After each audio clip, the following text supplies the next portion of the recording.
വിളമ്പിക്കൊടുത്തു തനിക്ക് തികയാതെ വരുമ്പോൾ എനിക്കിത് ഇഷ്ടമില്ലെന്നോതി വീതിച്ചു കൊടുക്കുന്ന ഒരു ജന്മമുണ്ട് വീട്ടിൽ. എല്ലാവരും എന്നെ ആകർഷിച്ചു.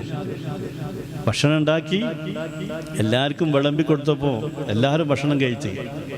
ഈ ഉമ്മ എന്ത് പറയാ, ഭക്ഷണം കഴിയാതെ വന്നു.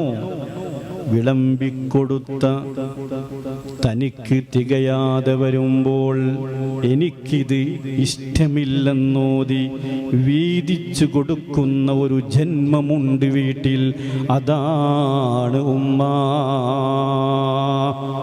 വല്ലാതെ സന്തോഷം. തുടർന്നുള്ള വരി വീണ്ടും അത്ഭുതപ്പെടുത്തുക. പരിഭവങ്ങളില്ലാതെ പവിത്രമായൊരു പ്രണയം പറഞ്ഞു തന്ന ഒരു നനഞ്ഞ പൂ